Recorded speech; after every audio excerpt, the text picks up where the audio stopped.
Ayan. Lilipat na kami. O, diba? May pagganyan pa. Tapos, ayan. Papakita ko lang sa inyo kung paano ako nag-pack. Because I'm a mother packer. Packer. Nagpapack. Kayo talaga. Masyado. Ayan na. O, diba? Ang galing ko, no? Bilis ko, no? Para kung octopus. Diba? Ganyan talaga dapat. Sana sa totoong buhay, no? Pwedeng ganyan kabilis kang gumalaw. Oh my gosh. Wala lang. Ano ba masasabi ko? Wala akong masabi sa video na to. So, bahala na kayo. Ayan na. Moving day. Not moving on. But just moving day. Ito yung mga unan. Bigay yan ni Rosie, yung katrabaho Salamat po ko. sa nag-donate ng unan. Ang mamahal pa naman ang unan dito. Oh, yung ano yan eh. Gel something na... Oo. Gel Sinek foam. namin Parang sa... hindi siya memory foam, Oo. gel foam. Sinek ko sa Google. Google kung magkano yan. Nasa $300 each. $309 each sa Beds R Us. Eh di parang nasa 10,000. 10,000 pesos isang unan. Putik yan. Di ba napakabahal ng unan namin? Oh, nasa 40,000 na yung unan na namin na yan. Apat kasi yan eh. Tapos mga bago yan, as in. Hindi nila nagamit. Ano, Sleepyhead, Tencel Kineme, 24/7. Fusion gel. Mhm. Contour pillow. Contoured pillow. Kasi yung pag ganun siya, yung sleepy. sing, ganun. Sige, babush. Yan na, bye-bye. Pero mamimili muna kami ng mga gamit. O diba, ngayon palang mamimili kung kailan nilipat na. O, kasi wala naman tayong oras kasi. Oo. Kaya Yung kasi kami uwian natin, uwian na din ng mga shops. Kasi dito yung shop, mga 5 PM sarado na yung iba. Parang supermarket lang yung hanggang 10 PM. Yun yung pack and save. Tapos walang kahit ano doon. Hindi kagaya dyan sa Pinas, pag SM, may mga kawali, may mga ganon, may mga bedsheet ka na makikita, may mga cabinet pa nga. Dito wala. Food lang talaga. Yung pangbahay lang talaga na gamit. Mga detergent, soap, ganon. Kaya di kami makabili. So, ayun na. Bye-bye. Bye-bye, Black House Bay. Ganda pa naman sana dito kaso medyo malayo kasi sa work ko. So, hindi pwede. Hindi talaga pwede dito. Tapos, ayan yung kaila Rosie. Yan yung bahay nila. Yung bahay na yan. Dyan. Taga dyan sila. Dyan ko kinuha yung mga unan. Diba? Tapos, eto na yung warehouse. Dito kami mamimili.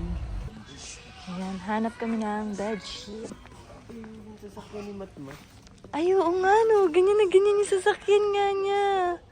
Magkano dito? Ay, same pa tayo. 200. Ay, hindi. Bike lang to eh. Ay, 394. Clearance sale pa siya. Ano mura? Magkano yun? Parang nasa ano? Eto, ganito nga siya kasi nga, nakaganitong box din yung kay Mati. Sa Pinas, 20,000 yan. Oo. 15 lang namin nabili sa Divisoria. Divisoria. 15K namin nabili yung kay Matmat na ganito. Yeah. Tas red, o diba? Tas nasira niya lang agad. Ambot talaga sa batang yun. Oh, titingin daw kami ulit ng master truck ni Matthew. So, ayan.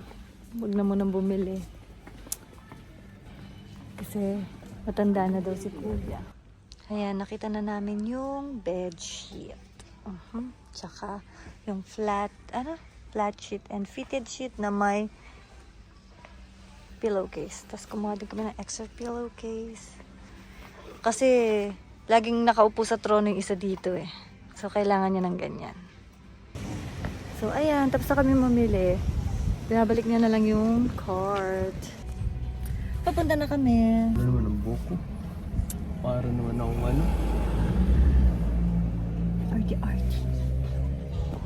Hello! Ayan. Nagdo-doorbell kami, wala pang sumasagot. So, dito na kami sa park. O, diba? Ayun lang. So, Natutuwa talaga si Magna. Tapos minsan may tubig pa yan. Ito. Ito. Yan, may tubig pa yan.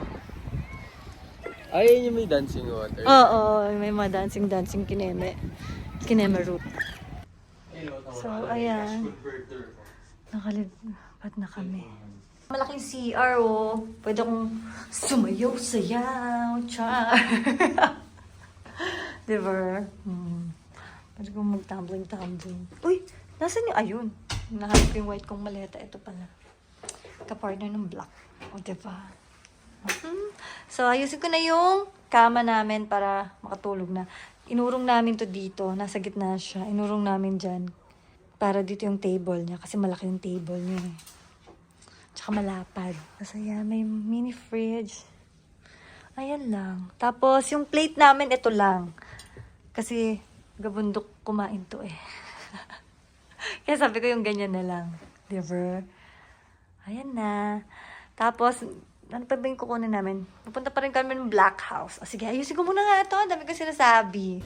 So, eto. Nasa Pack and Save kami. Namimili ulit ng food. O, diba? Parang kulang pa yung pagkain namin sa Ganun, sa ito bahay. decaffeinated pero intensity 5. Mamaya na. So, ayan. Tapos na kaming mag-grocery ng food. Anong oras na daw? Hindi ko alam. Wait, let's check sa sasakyan. 8:50? Hindi, 7:50 pa lang. So, ayan. Nandito na kami. Nakilamos na ako. Yung isa hindi pa. Tapos kakain kami ng butter chicken. Bumili na lang kami kanina sa Pack and Save.